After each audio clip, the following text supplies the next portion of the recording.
Bom dia a todos, a paz de Jesus em nossos corações. É interessante nós lembrarmos, quando vamos falar de animismo e espiritismo, que toda a nossa percepção e ação é do espírito e não do corpo. As nossas percepções são atributos do nosso espírito, são inerentes ao nosso eu espiritual. Mas nós estamos aqui revestidos de um corpo material. Então todas as percepções agora vão nos chegar através dos órgãos dos sentidos.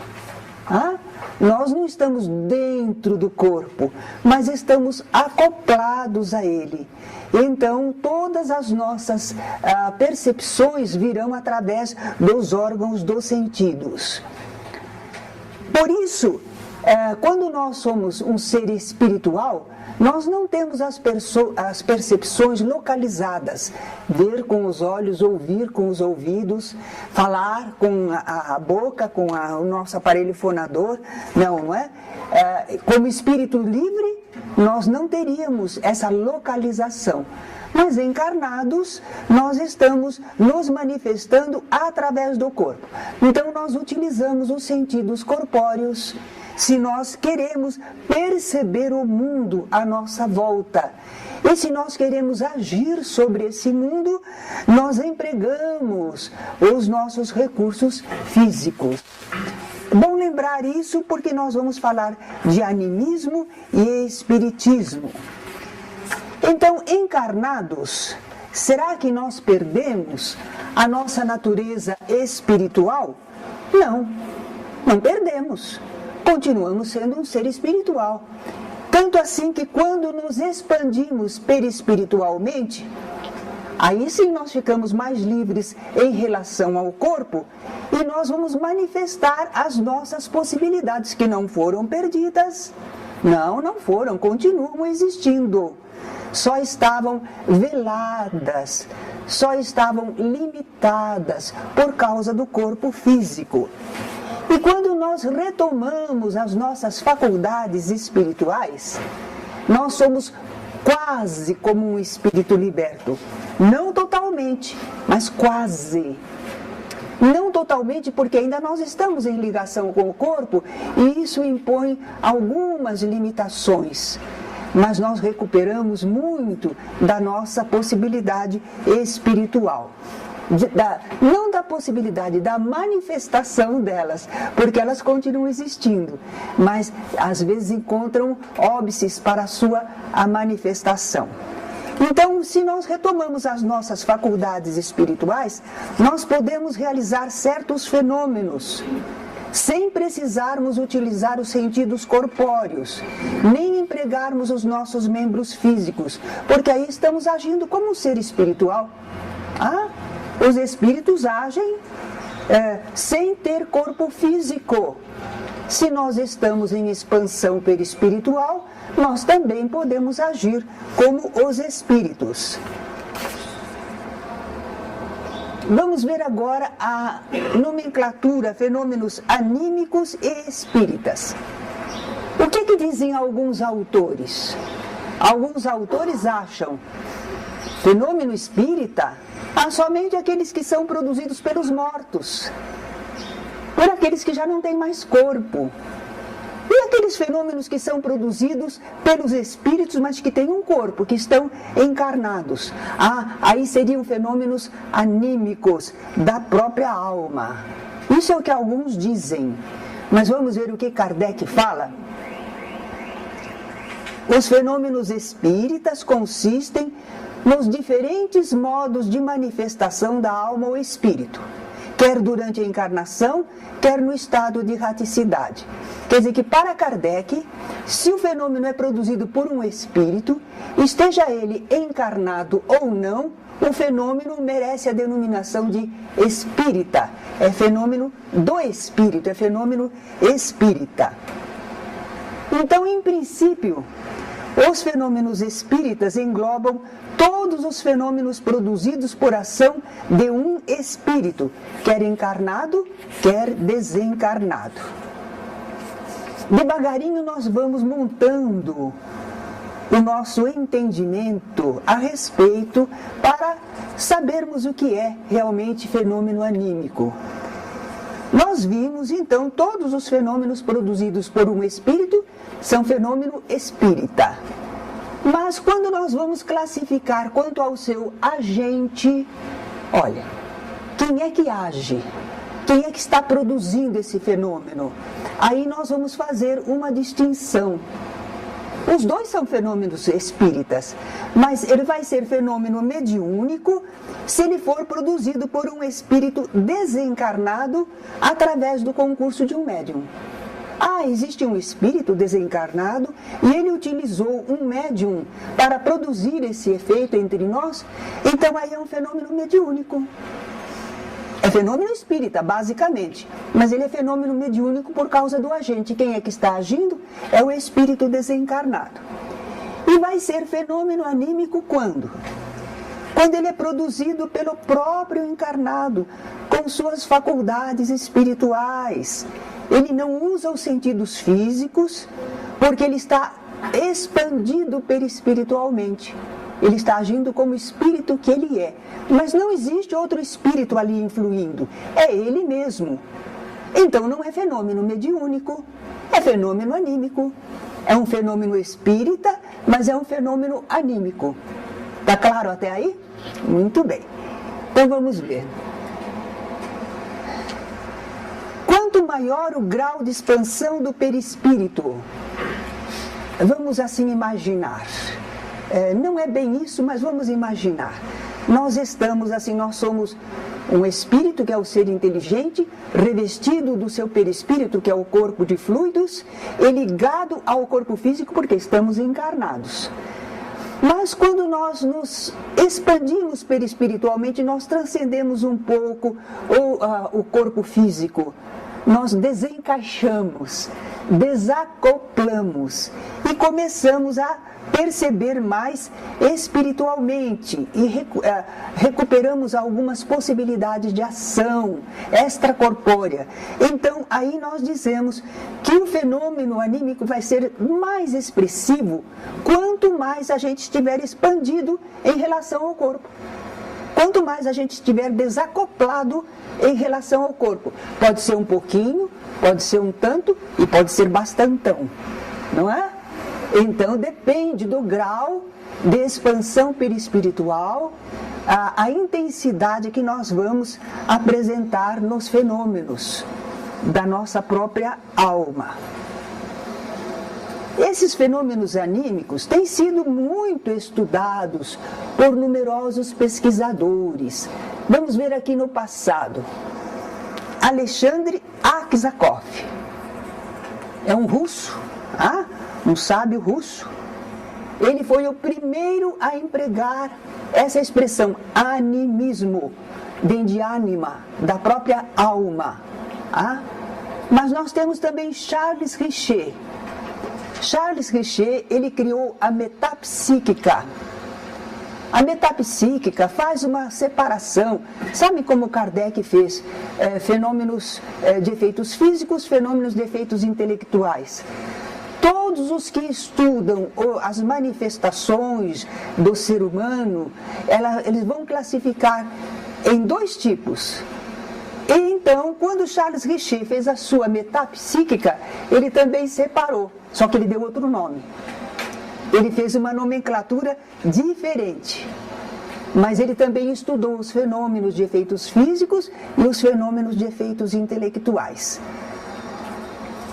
Naturalmente que as explicações desses efeitos, desses fenômenos, não são exatamente como a doutrina espírita, mas ele também tentou uma explicação. Ernesto Bolzano, esse aqui é interessante. Ernesto Bolzano é um pesquisador italiano, um cientista, ele quis responder a uma pessoa, nós temos até na nossa biblioteca aí do centro, temos o livro da pessoa que falava contra a ideia espírita, porque eles diziam, tudo é animismo. Tudo é produto da própria pessoa encarnada, não tem nada de espírito, não. Pode-se produzir todos esses fenômenos, mas é a própria pessoa encarnada. Animismo. Então, Bozano, que era espírita, ele se pôs a campo para responder. Ele escreveu um livro, Animismo ou Espiritismo. E ele então foi refutando a tese. E foi muito fácil, sabem por quê? O animismo afirma: no ser humano existe algo que é capaz de atuar fora do corpo somático. Mantém sua individualidade e sua autonomia. Nós mesmos, sem apelar para espírito, nós podemos atuar fora do corpo, além do corpo, e mantendo a nossa autonomia, a nossa individualidade. Ora, mas essa é a tese espírita. Só que nós não dizemos algo fora do corpo, nós dizemos o espírito. É ele que é a sede, e não o corpo que permite a expansão de algo. Então, a tese espírita é exatamente isso, O espírito existe, independentemente do corpo, sobrevive a ele e pode continuar a se manifestar depois que o corpo morre, agindo sobre coisas e seres. Essa é a tese espírita. E assim, então, Bozano refutou lindamente a tese do animismo. Vamos ver exemplos de fenômenos anímicos. Vamos ver. O primeiro deles é telepatia. O que será a telepatia? A gente fala muito, mas às vezes não sabe colocar em palavras. Vem do grego patos, impressão exercida sobre a alma. Tele está relacionado à distância. Então a gente põe telescópio. Então é a distância, olhar à distância, não é? A impressão exercida sobre a alma à distância, isso é que é telepatia. É uma impressão exercida sobre a nossa alma e ela é exercida à distância. Não foi com toque, foi feita à distância. Telepatia, algo nos impressionou à distância. Tá fácil até aí, né? Nós conhecemos o fenômeno, mas às vezes não sabíamos colocar em palavras. Quem que deu esse nome? Frederick Myers, em 1882. 1882, olha, é depois de Kardec, porque Kardec desencarnou em 1869. Aí ele já tinha produzido a obra da codificação. Foi adotado esse tema pela Sociedade de Pesquisas Psíquicas lá em Londres. Então é um fenômeno conhecido pela humanidade. Quem aqui já não teve um fenômeno de telepatia? Duvidodó. Porque de alguma maneira, não é? Às vezes a gente está em casa, tudo lembra uma pessoa, e a pessoa toca o telefone ou bate a porta, não é? Coisas bem simples, mas são impressões que nos atingiram à distância. Não morre mais, né? Aquele senhor não morre mais. A gente diz assim, não morre mais, estava pensando em você. Muito bem. Os estudos a respeito de telepatia, é interessante, eles apareceram como? Como é que o pessoal começou a fazer estudos? Telepatia sempre existiu. Mas quando é que o pessoal começou a estudar, examinar? Foi naqueles primórdios do magnetismo com Mesmer e aqueles que seguiram a ele, que foram descobrindo o hipnotismo, o sonambulismo, justamente por causa do magnetismo. Eles usavam a força magnética e, sem saber, eles produziam a expansão perispiritual. E aí começavam vários fenômenos. E eles começaram a estudar, o que é isso? Como é que acontece? Em que estado a pessoa está? Não é? Então, também a telepatia foi estudada nesses primórdios. Atualmente, a parapsicologia fala de telepatia e comprova que é uma realidade, através do Heine, não é? E colocam entre os fenômenos psigama, porque também Também a parapsicologia reparte os fenômenos, como se fossem fenômenos de efeitos físicos e fenômenos intelectuais. Não tem jeito. Todo mundo que estudar esses fenômenos vai perceber que há duas classes, não é? Psi-gama são aqueles fenômenos que se passam no campo subjetivo. São os fenômenos de efeitos intelectuais. E psi-kappa, esses são os fenômenos de efeitos físicos, quando se produz alguma coisa na matéria. Eles não estão falando de espírito, mas eles fizeram a divisão dos fenômenos da mesma maneira que o espiritismo faz.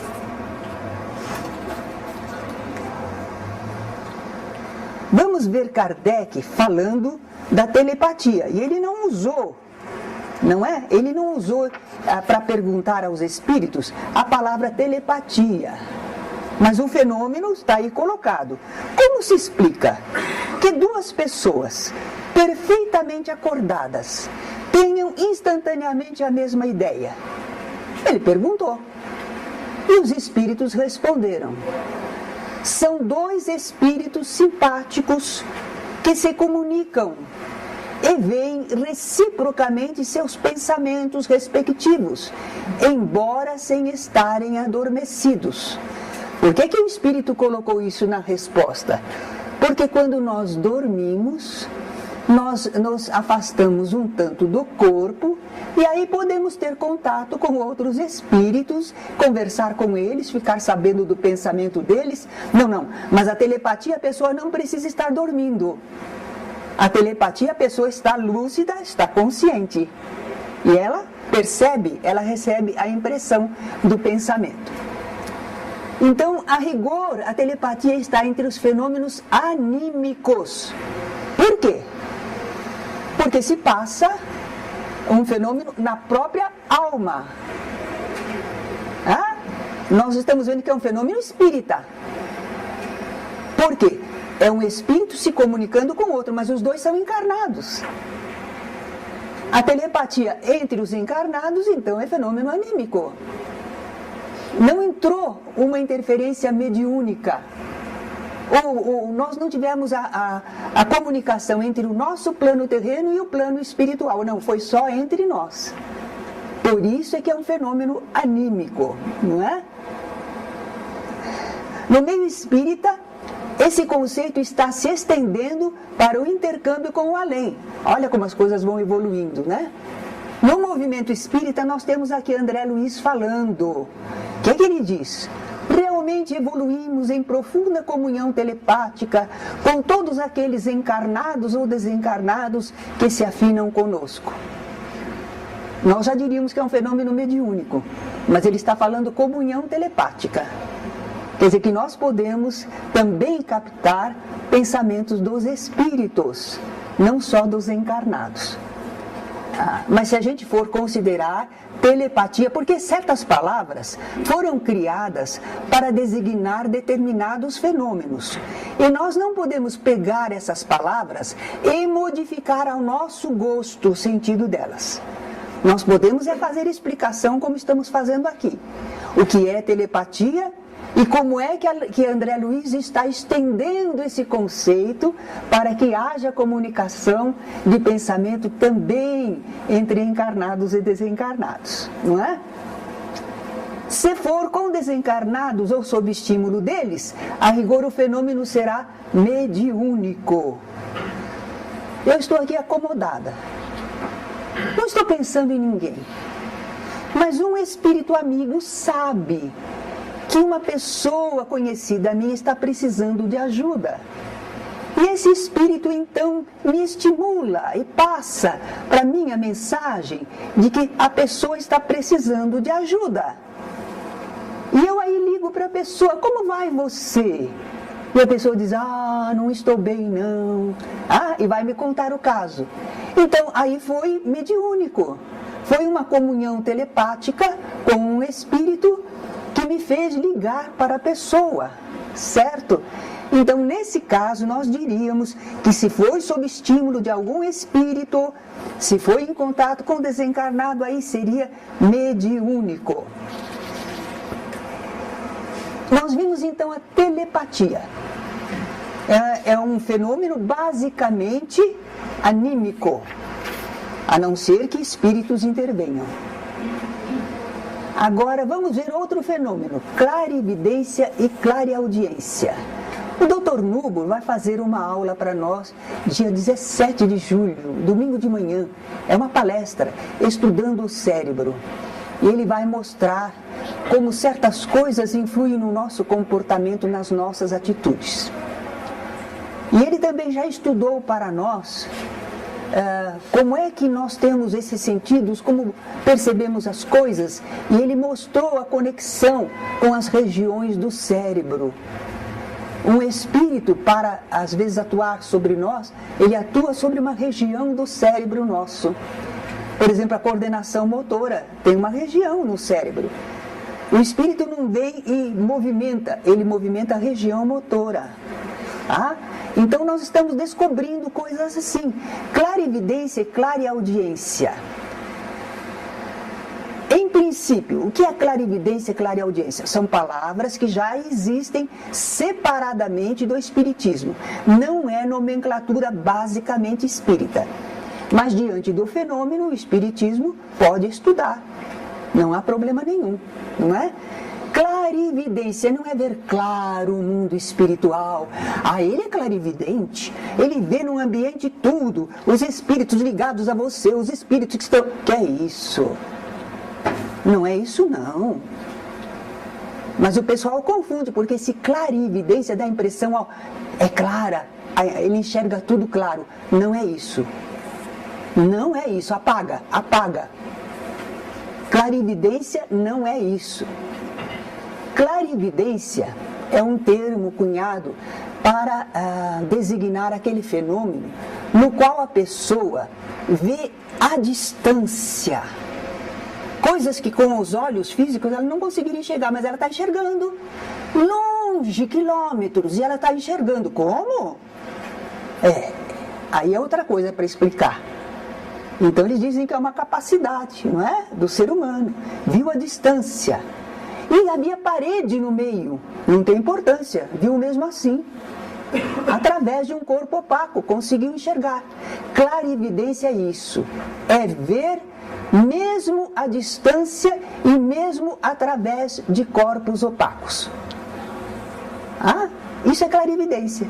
Então uma pessoa está aqui e ela diz assim: olha, lá naquela última sala, sabe o que está acontecendo? Tem uma pessoa assim, assim, mexendo com isso assim, assim. Como é que ela está podendo ver? Com os olhos físicos não é. Então é clarividência. Certo? Allan Kardec vai falar dupla vista. Porque é claro que a pessoa está agindo com o seu espírito, com as suas percepções espirituais. Ela não está usando os órgãos do sentido. Muito bem. E clareaudiência é a mesma coisa, é ouvir à distância, através de qualquer obstáculo que exista, mas está escutando. Nós vamos, à luz da doutrina espírita, nós vamos dizer, a pessoa está transcendendo o corpo e está podendo perceber a distância, ouvir alguma conversa de alguém. O doutor Jesuíno Bicudo é um dentista aqui de Campinas, acho que ele já desencarnou. E ele contava para mim, ele não era espírita, mas ele tinha a possibilidade de transcender o corpo. Ele não entendia direito o que era isso, mas ele contava os fatos. Então ele contou para mim que certa vez, ele não gostava muito também de dirigir, porque às vezes ele estava dirigindo e ele se ausentava. E era muito preocupante para ele. Mas uma vez ele estava, viu um certo local, um muro, dois namorados ali encostados conversando, e estavam conversando sobre ele. E quando ele encontrou o casal, ele disse: o que é que vocês estavam conversando lá em tal lugar e falando isso assim, assim? Como é que o senhor pôde perceber? É porque ele, em fenômeno anímico, via e ouvia à distância. Clarividência e clareaudiência. Está certo? Muito bem. A pessoa pessoa vê o que está acontecendo no mundo dos encarnados? Só no mundo corpóreo, no mundo material. Não entra espírito outro aí no caso. Está entre os encarnados. Ele está vendo à distância. Não viu espírito nenhum. Só o espírito encarnado do casalzinho. Ação sobre a matéria. É outro fenômeno anímico. Pode a pessoa movimentar aqui. A gente tem o caso da Nina Kulagina. Eu vi uma filmagem, foi trazida pelo Divaldo Franco certa vez. Nina Kulagina lá na Rússia, sendo pesquisada por uns sábios. E ela conseguia mover um objeto sem tocar nele. Ela movimentava assim as mãos e usava naturalmente a sua vontade. Ela devia ser médium de efeitos físicos. Ela possuía o ectoplasma, não estava nenhum espírito produzindo. Mas ela mesma, com o seu fluido especial, conseguia agir sobre o objeto e movimentá-lo. Aí disseram, e de repente é a respiração dela, é o ar que ela movimenta com as mãos. Então puseram uma campânula de vidro em cima de uma caixa de fósforo. Quero ver ela mexer a caixa de fósforo. E ela mexeu. E ela empurrou a caixa de fósforo, mesmo sob a campânula de vidro, certo? Então ela mostrou que podia agir sobre a matéria, não é? Capacidade de movimentar objetos. Agora ainda tem mais isso, modificar substâncias. Alguns dizem que Jesus transformou água em vinho. Nós sabemos que muitos iogues também modificam a água, dão sabor, paladar, não é? A Kardec prefere pensar que Jesus mais encantou, maravilhou, alimentou, embriagou as pessoas com suas mensagens, suas palavras naquelas bodas de Caná, não é? Mas pode ser um fenômeno de transformação da matéria. A pessoa por si mesma às vezes consegue isso. Não esqueçamos que ela também é um espírito, só que está encarnado, mas ela não perdeu suas qualidades de espírito, não é? Então, sem contato aparente e mesmo à distância, a pessoa consegue agir sobre a matéria, né? São os fenômenos de psicapa, age sobre a matéria. A parapsicologia vai denominar esse fenômeno especial de psicocinesia. E tem variedades. Telecinesia, porque vai poder agir sobre alguma coisa à distância, sem tocar. Pirocinesia, porque é capaz de fazer combustão de alguma coisa. Elias fez combustão espontânea, não fez? E havia discípulos de Jesus que diziam, queres que façamos descer fogo do céu? Então existe esse fenômeno. E levitação, a pessoa se suspender-se no ar, sem nenhum aparelhamento, sem nada, não é? Então aqui nós citamos Nina Kulagina, tem o Uri Geller, quem lembra dele ainda?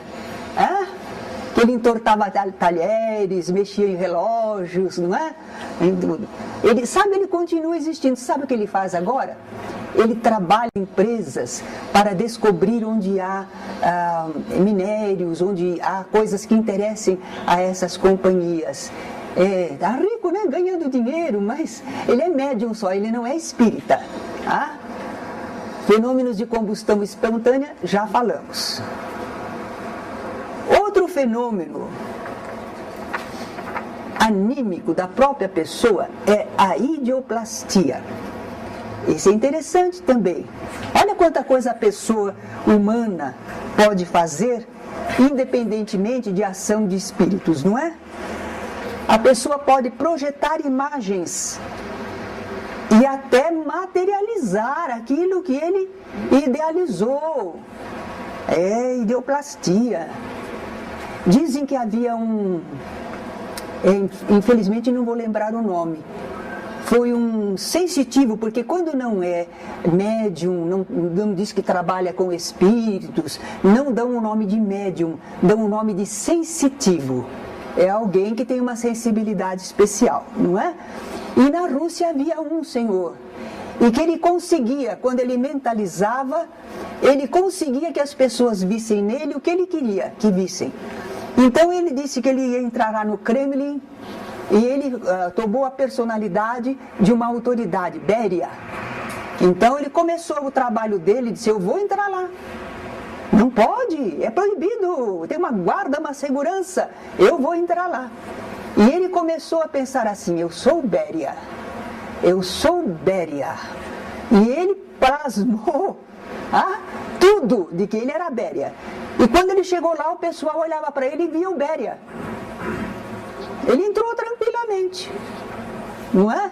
Era uma capacidade dele de ideoplastia. Ted Sérios era um senhor que ele obtinha fotografia de formas de pensamentos. Como assim? Davam, por exemplo, uma foto de uma igreja para ele mentalizar aquela igreja. E ele então encostava a testa na câmara fotográfica. Mas ele pensando naquela igreja, visualizando aquela igreja, e saía a fotografia da igreja. Certo? Ele foi pesquisado, não é? Esse sensitivo foi bastante pesquisado. Tem aqueles outros que conseguem movimentar um trenzinho, mas aí é para ver já a energia que irradia de um corpo, de repente não é nem a mente, mas a pessoa quer que o trenzinho se movimente. E consegue fazer isso, né? Então, agir sobre a matéria. Bicorporeidade.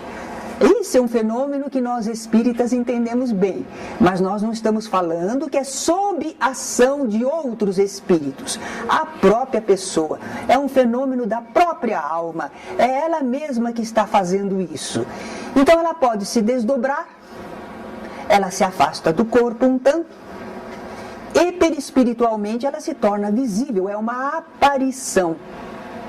Ela se torna visível, mas ela é diáfana. Se quiser tocar, não tem nada.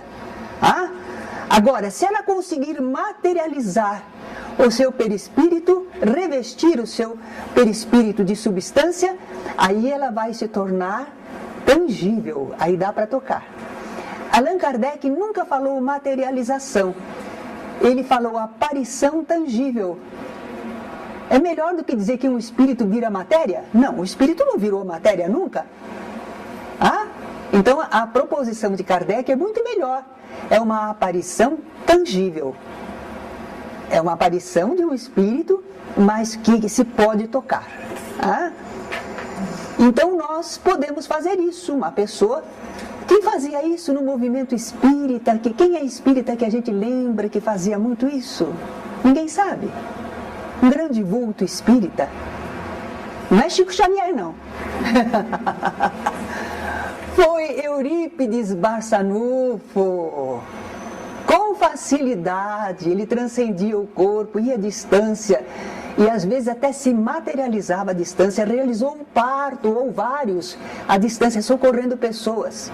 E isso os alunos deles, que ainda estavam alguns vivos recentemente, Tomás Nobelino e um outro, eles diziam: o seu Eurípides pedia para nós, fiquem quietos, porque eu preciso realizar um trabalho. E ele ficava muito pálido, porque ele se desdobrava, não havia animação grande no corpo. Ele se desdobrava, daí um tempo ele voltava. Voltava, né? E aí dizia, estive em tal lugar e fiz isso assim, assim, e depois comprovavam que era verdade. Então Eurípides Barçanufo conseguia fazer isso. Nós temos também outros santos da igreja, não é? Santo Antônio de Pádua ou de Lisboa, estava num lugar e era visto no outro, não é? Santo Afonso de Ligório, enfim, há comprovações desse fenômeno. Então a pessoa pode se desdobrar, às vezes se torna visível, às vezes não. Às vezes a pessoa se desdobra, vai num outro lugar, olha tudo que tem, volta e diz assim, estive em tal lugar, isso estava assim, assim, assim. O pessoal vai ver e comprova. Então ela não chegou a aparecer. Mas se ela aparecer, então é um fenômeno de bicorporeidade. Bi por quê? Bi é dois e o corpo. São dois corpos. Um é o corpo físico, o outro é o corpo perispiritual. Dois corpos. Certo? Precognição e retrocognição. Conhecimento, saber, conhecer para frente e para trás. Não é? Não há pessoas que tomam conhecimento de coisas já passadas ou que dizem coisas que vão acontecer e que não estão na cabeça de ninguém. Não é planejamento de ninguém, não é? Então, esse é um fenômeno anímico também. Sem a possibilidade de acesso material aos fatos pelos sentidos comuns, a pessoa tem um conhecimento do que já passou ou do que vai passar.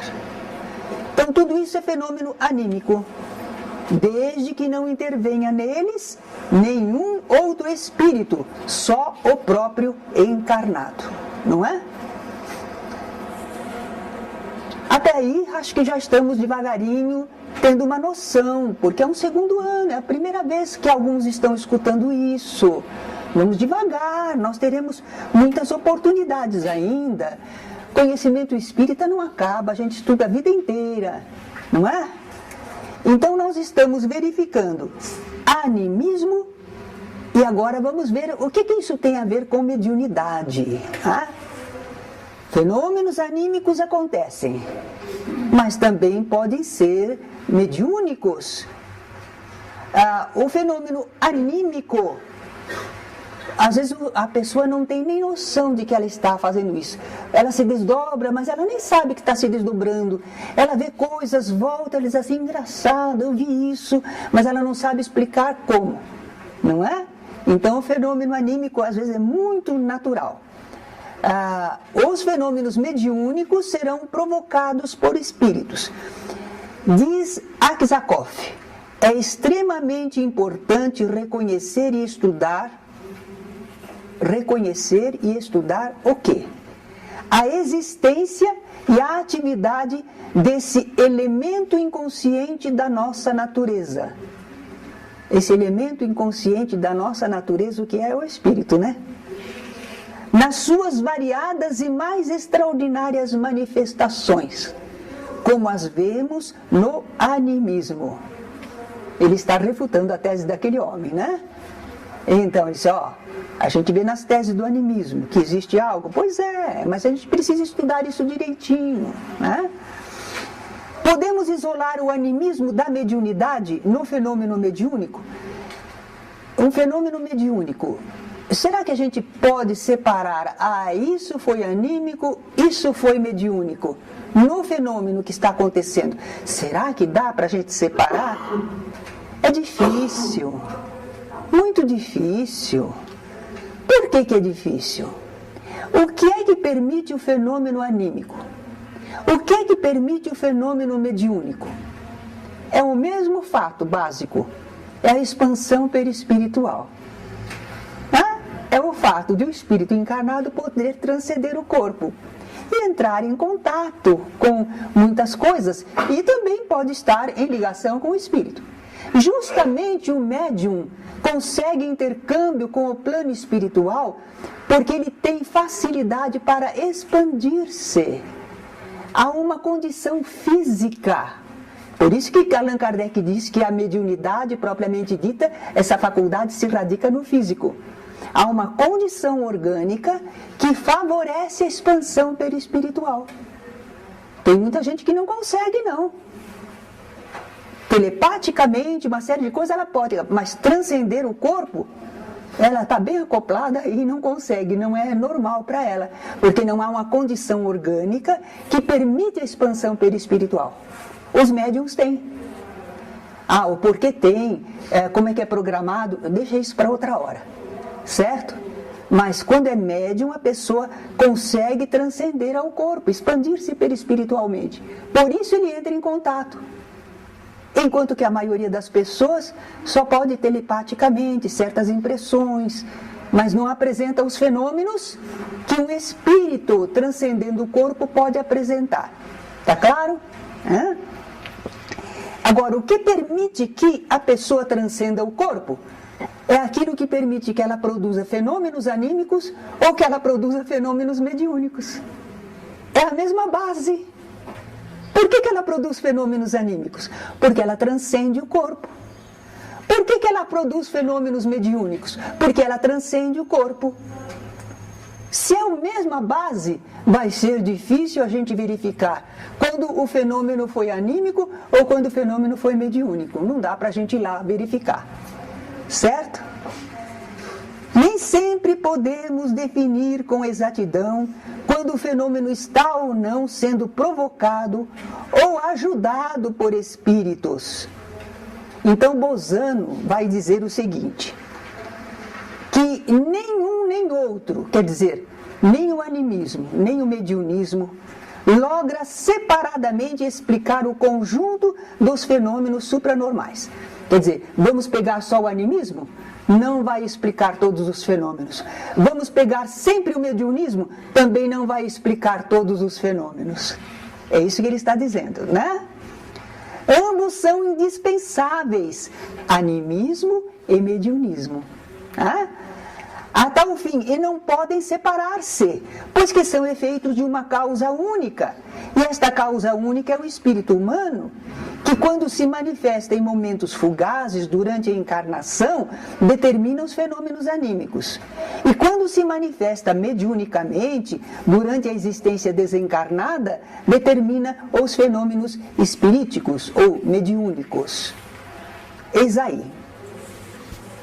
Agora que nós fizemos esta explicação geral, é um primeiro contato, um primeiro conhecimento, porque às vezes vocês vão encontrar pessoas que dizem, não, aquilo que se passa na reunião é tudo sugestão, é produto de vocês mesmos, é produto do próprio grupo, aquelas ideias, aquelas coisas, não tem nada de espírito, não. Isso é coisa anímica. E se vocês nunca tivessem tido uma aula assim, vocês iam dizer, de repente né? Vai ver que é. Mas nós já temos toda a refutação. Sim, existe o fenômeno anímico, mas também existe o fenômeno mediúnico. Não pode ficar só com o animismo. Certo? Nós espíritas não ignoramos que muita coisa às vezes é anímico, é da própria pessoa, mas é um fenômeno espiritual. E nós sabemos que ao lado disso também existe a possibilidade do intercâmbio com os espíritos. Pronto. Então o nosso conhecimento é mais completo.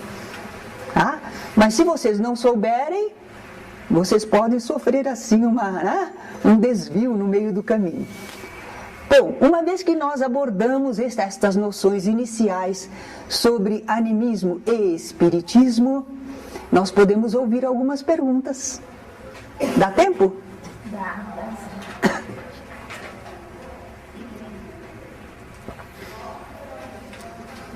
A coisa é tão simples e clara, né, para um começo, mas pode ser que alguém tenha alguma dúvida.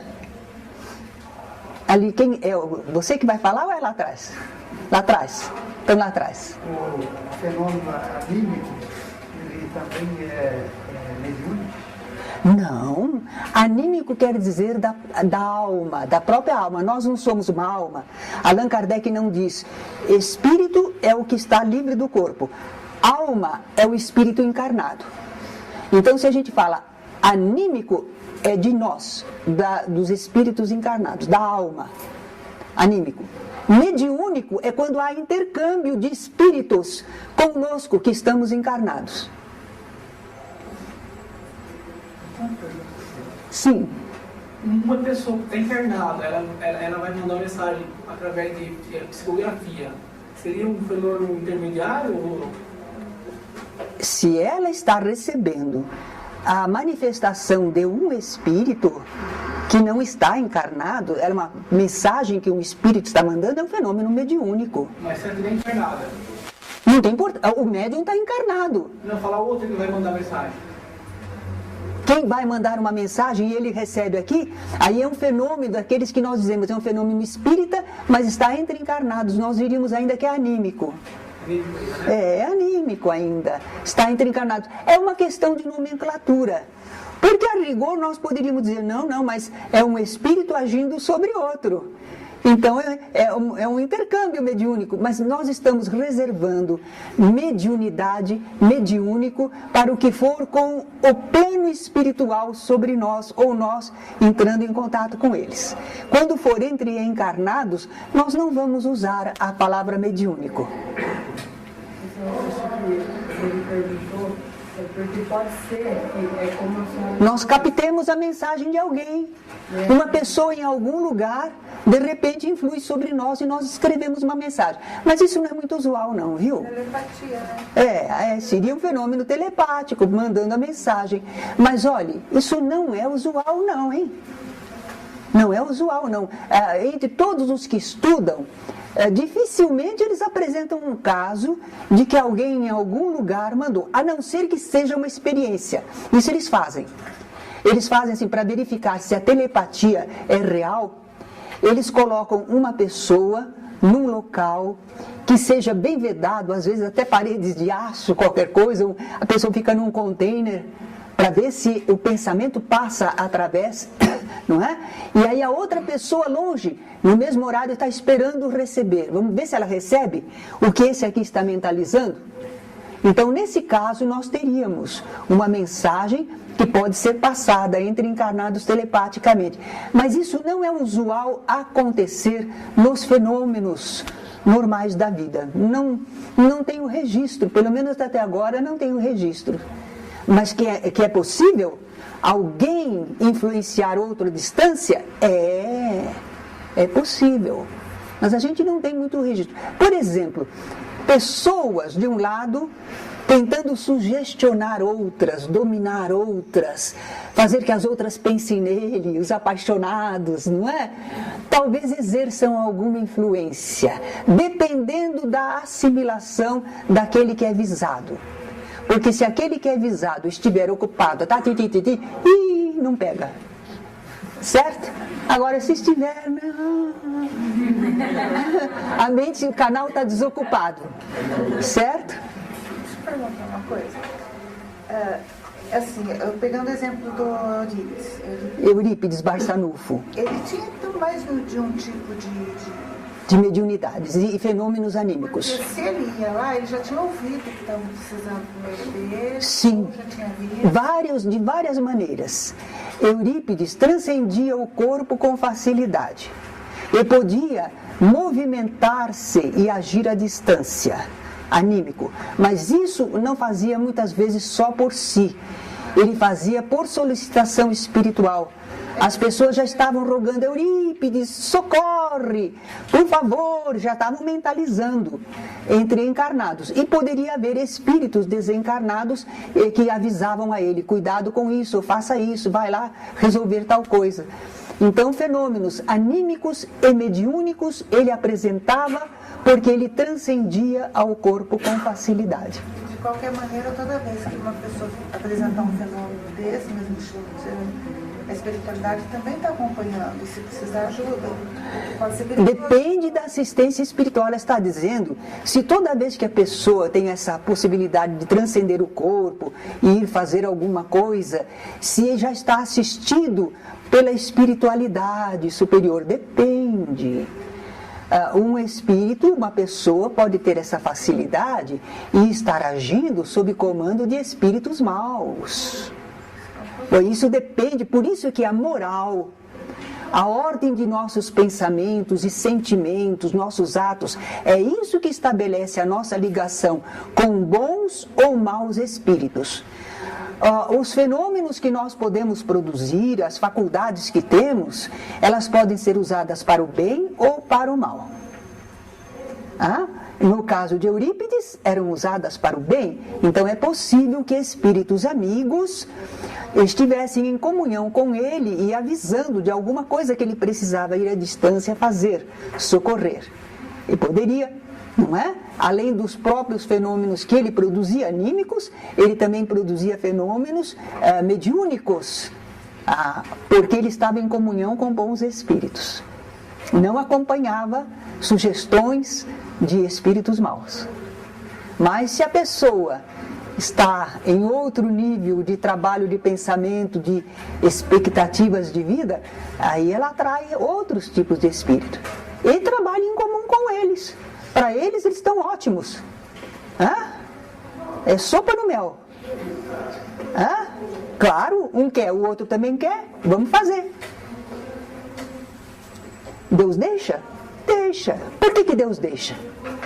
Por que Deus permite? Porque tudo que as pessoas fazem está regido pela lei de causa e efeito. E vai apresentar consequências. E essas consequências estabelecem o limite, o máximo, ou tangem a pessoa para o retorno, para o caminho correto. Pode ser que demore, para nós dizemos que tinha que ser já. Mas para Deus, Deus age através da nossa imortalidade, não é imediatista. E nós somos, nós achamos que não podia acontecer, não podia deixar.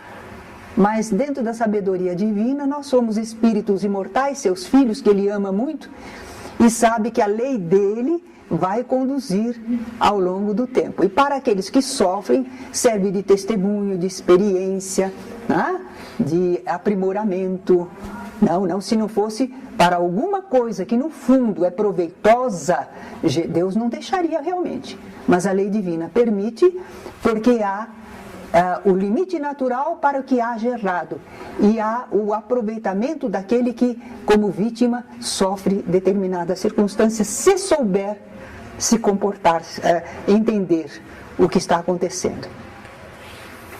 Resignação, paciência, fé em Deus, isso são condições que nós estamos exercitando na vida.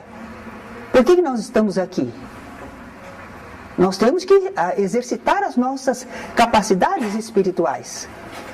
Nós temos forças, nós temos capacidades, mas elas estão sem uso, sem desenvolvimento. Então vem um problema qualquer, a gente desaba. Por quê? Você não tem condição nenhuma? Tem. Mas não estou conseguindo. É porque é a mesma coisa que se jogarem nos meus braços, que não têm exercício físico, que não estão preparados. Se jogarem aqui uma tora de madeira, eu caio junto. Mas se eu tiver os braços bem desenvolvidos, pode jogar a tora. Certo? Qual é o problema? O problema é a nossa fraqueza, a nossa ignorância, a nossa falta de desenvolvimento. Então Deus deixa as coisas acontecerem porque vão nos forçar a exercitar as nossas faculdades espirituais. Dona Terezinha, sim. Então nós podemos dizer que existem aquelas pessoas que são só sensitivos, apresentam fenômenos anímicos, e outras que são só médiums. Sim, ela está dizendo a Denise, se nós podemos separar assim de um lado, pessoas sensitivas, que só apresentam fenômenos anímicos. E do outro lado, médiums, que só apresentam fenômenos de intercâmbio com os espíritos. Até certo ponto. Porque nós não vimos que é difícil separar o animismo da mediunidade, porque é o mesmo princípio que permite a expansão. Então vai ser muito difícil nós encontrarmos um sensitivo que de alguma maneira não tenha alguma comunicação espiritual, mas pode ser que ele nem saiba. Pode ser que ele nem relacione o que faz com interferências espirituais. Enquanto que um médium, ele pode ser médium, ele é capaz de intermediar espíritos. Mas sempre que ele transcende o corpo um tanto, ele também tem seus fenômenos próprios, anímicos, mesmo que outro espírito não interfira. Parece que tem uma pergunta lá atrás. Então, já que é tão difícil se separar, numa reunião mediúnica, que o médium às vezes está tendo uma telepatia, ele pode estar atendendo a algum espírito encarnado de sofrimento? É difícil. Embora nós estejamos ainda tateando nesse campo, mas veja, se nós fazemos uma vibração por alguém que está sofrendo, nós podemos já emitir alguma coisa. E às vezes aquela pessoa é atraída. Se ela estiver repousando, se ela não estiver em atividade, às vezes ela é atraída para o nosso ambiente. E ela pode até se manifestar em nosso ambiente. nós teremos aí uma comunicação de vivos. Certo? Que é possível também, porque é espírito que vem e se comunica através da pessoa. É possível. Mas nós vamos ter, no terceiro ano, por exemplo, a gente tem uma aula animismo e na reunião mediúnica, na prática mediúnica.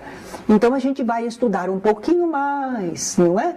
Hoje nós estamos tendo os princípios básicos. É possível sim que haja alguma manifestação que não seja de espírito desencarnado e que está influindo no nosso meio. Mas não é o mais usual. Por quê? Nós fazemos uma reunião mediúnica, nós preparamos o ambiente, nós oramos, nós estabelecemos um contato com uma equipe espiritual para um tipo de serviço. Então, se nós fazemos toda a preparação e esta comunicação, então já estamos com os canais já empregados. Talvez aconteça se for útil, se for permitido por essa equipe espiritual, certo? Ou se nós formos muito indisciplinados e estamos na reunião, mas nós não aderimos ao todo, ao objetivo, nós continuamos com o nosso modo. Ah, não, mas eu queria ajudar aquela pessoa. Pera lá. Ou fazemos uma reunião homogênea, ou nós ficamos cada um com o seu inferninho particular. Não. Por isso é que a gente faz a preparação da reunião. Nós queremos um todo, o mais homogêneo que pudermos, e em contato com os amigos espirituais. Nós queremos ser dirigidos por eles, nas nossas experiências, nos nossos trabalhos, no socorro aos espíritos, que eles verificam que têm condição de ser ajudados por nós. Por isso que nós não ficamos à mercê de tudo quanto é espírito que queira se manifestar na nossa reunião ou perturbar-nos.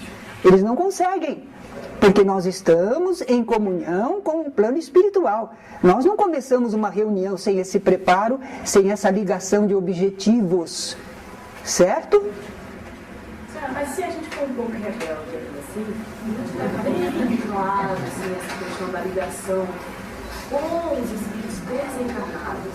Se a gente lá no fundinho ainda crê que a coisa não é tão assim, e participar de uma reunião, está todo mundo inteiro na questão, mas você ainda está sentindo um pouquinho de atrapalhamento? Às vezes você mesmo vai ter algum fenômeno, ou observar em outros ao lado, ou em você mesmo, vai acontecer alguma coisa que vai dar a você uma melhor convicção. Eu uso uma expressão assim: muita gente quer ter convicção da realidade espiritual, mas nunca está no meio das manifestações espirituais, está fora, está lá na vida dele. É como se quisesse, eu quero que Deus venha aqui e faça um milagre para mim. E nunca acontece. A gente tem que entrar na mina. A mina tem muito cascalho e dá muito trabalho, mas de vez em quando se acha a pepita. E a pepita tem um valor extraordinário. Então, quando você está no trabalho mediúnico, espiritual, pode ser que muita coisa você não entende, será que isso não tem importância, vamos em frente. De vez em quando você vai ter uma comprovação maravilhosa, bem clara, aí você diz, e não é que existe mesmo? E aí a sua fé, a sua convicção espiritual vai se fortalecendo. É natural que no começo a gente diz assim, será que é? Mas temos o direito de experimentar. Desde que a gente procure, a gente vai mudar totalmente? Não, a gente não consegue. Mas a gente tem uma boa disposição de aprender.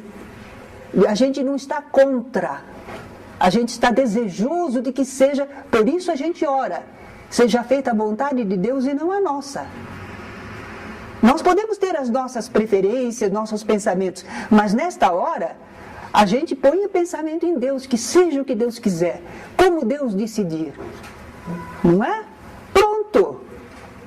Aí a misericórdia de Deus vai se fazendo sobre nós. Mais alguma perguntinha? Muitas, mas não dá para fazer agora, não é? Então, obrigada a vocês e até uma próxima vez.